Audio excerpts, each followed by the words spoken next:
happiness didn't come from changing my life. It came from doing the same thing over and over again on purpose. Most people try to chase happiness, big goals and dramatic shifts.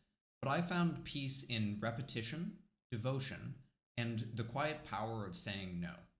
Today we're going to talk about 3 different things that I do on a daily basis that make me feel more fulfilled and happy in my life, so that hopefully you can feel that way too. My name's Sean. I work a job that I love, I'm married to a woman that I love, and I'm very happy in my day-to-day life. I'm also a mental health coach, and I help my clients find fulfillment in their lives. I see 40 plus clients a week, and I have a 98% satisfaction score from over 1,500 ratings. So the first thing that I want to talk to you about today is something called the Reverence of Ritual, which may sound a little weird, but do you ever feel like life is just a whole lot of maintenance? You know, every day you gotta get up and brush your teeth and get dressed and take a shower in that order.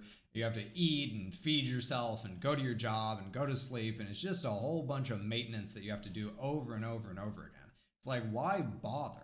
I used to play this game when I was younger. It was called Dragon Veil, I think. And basically, you had all these little dragon eggs, and you would hatch the dragons, and then the dragons were like this amusement park that people would come see, and they would pay money to come see it.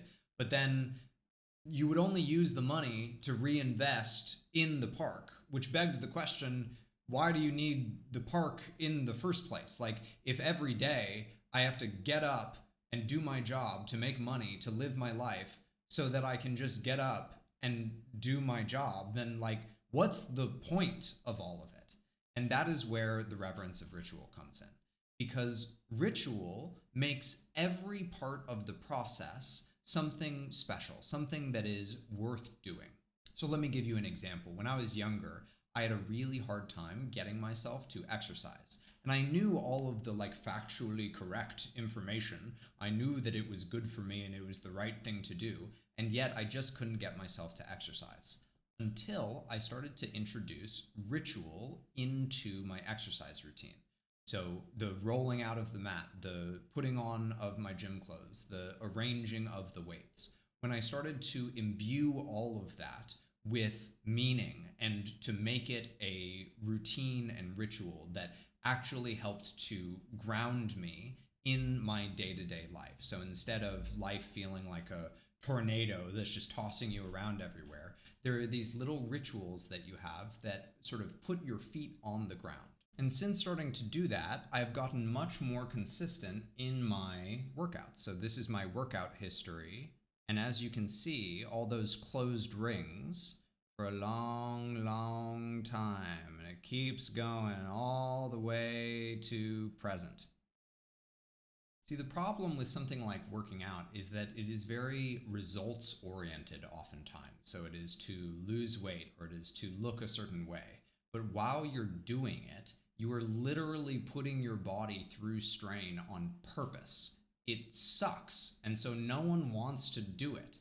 But if every moment of that process is something that, again, sort of puts your feet on the ground and, gives you some calm from the storm, then it becomes much easier to work out. And this isn't just a me thing. This is something that I hear from a lot of people that are very into fitness, is that it actually becomes sort of meditative in practice. And this is true outside of working out as well. My day-to-day is actually very ritualized. My wife often teases me that a lot of my rituals or routines are timed down to the minute. So I'm very precise in the way that I do things. But one example is that every morning I get up and I make myself a smoothie.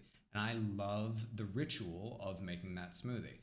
The peeling of the banana, the pouring in of the protein powder, the pouring in of the soy milk, all that sort of stuff is my little day-to-day routine that sort of grounds me in where I am. And the way that I discovered this was actually during COVID, because during COVID, I started to notice that there was a lot of time that I would spend where I just sort of felt like I was doing nothing. And there's nothing wrong with doing nothing. Sometimes it's great to do nothing. I love doing nothing a lot of the time. But when you do nothing for too long, it starts to feel like you're rotting. And so what I found is that during COVID, the thing that saved my sanity was having little rituals, having little routines that I would do every day that helped to give me a framework by which I lived my life. So what about you? What are little things that you do day to day that you could ritualize? Leave a comment. And if you're like, I have no idea what the heck I could do to make a ritual, I'll leave a link down in the description where you can schedule a free 50-minute session with me and we can discover that together. But the truth is that all of these little rituals wouldn't be nearly as meaningful to me without the serenity of service. Ritual is a word that is often associated with religious practices, and something that a lot of religions have in common is this idea of service to something greater than yourself. And don't worry, it doesn't have to be God or anything spiritual whatsoever. I've heard people talk about how, if they go to AA meetings, that the group, the AA community, becomes the thing that is larger than themselves, that they sort of dedicate themselves to. One of the number one reasons that I see people suffer is because they are afraid that if they do something wrong, then it means something about them. If they fail, then they are a failure. And one of the beautiful things about the serenity of service is that it helps to dissolve the ego, right? Because if you are doing something purely for someone else to make them happy, it's no longer about you. And it brings a sense of peace and serenity. You know those people on social media that'll say things like, we're all one, man, it's all one love. This is the kind of thing that they're talking about. That when you devote yourself to someone else, it creates connection and it makes you feel less alone in the world and more connected with the rest of humanity because you are able to experience what it is like for someone else's fulfillment to bring you fulfillment. And the place that I find this in my life is with my wife. Most of the hard work that I do is in service to her because it brings me a lot of happiness seeing her joyful and fulfilled. So take some time to think a little bit about who or what you would like to serve. And if you're comfortable sharing it, I'd love to hear it in the comments. So we've talked about incorporating ritual into your life. We've talked about how service can actually help to make that ritual even more impactful because you are serving something greater than yourself. But there is one thing that I want to caution you about before you start trying to incorporate any of this into your life, and that is to not overcomplicate your life.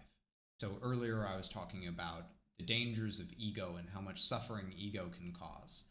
And another thing that ego loves to do is that it loves to tell us that we should do all sorts of things, right? We see people on social media doing stuff and we're like, oh, I should be doing that. And what happens oftentimes is that the things that we really care about and want get overrun by the things that we feel like we should do, which is why the strength of simplicity, topic number 3, is so important. Despite what commercials want you to think, you actually don't need a whole lot to be happy. You just need to prioritize the things that are truly important to you. And don't get me wrong, that is by no means easy, but it is simple. So for instance, for me, the things that I really care about are my relationships and my work. And so I ruthlessly prioritize those things and ignore everything else. There's an acronym in logo design that is KISS, stands for Keep It Simple, Stupid. And I think that the same thing is true in life. Most of the people, myself included, that I see that are living really happy, fulfilled lives actually lead pretty simplistic lives. They don't overcomplicate things. So I hope that these 3 concepts have been helpful to you. If you want help incorporating these concepts into your life, like I said, I'll leave a link down in the description where we can have a free 50-minute session. And there is actually another thing that has helped me a whole lot in my life, and that is meditation. But it's not the usual kind of meditation that you think about where you hold your fingers like this and go Om. And so if you want to know what meditation actually is and what it isn't and sort of where it comes from and how you can build a meditation routine that works for you, there'll be a link that pops up either here or down in the description depending on where you're watching this. And I hope it's helpful. I'll see you next time. Bye! My name is Sean. My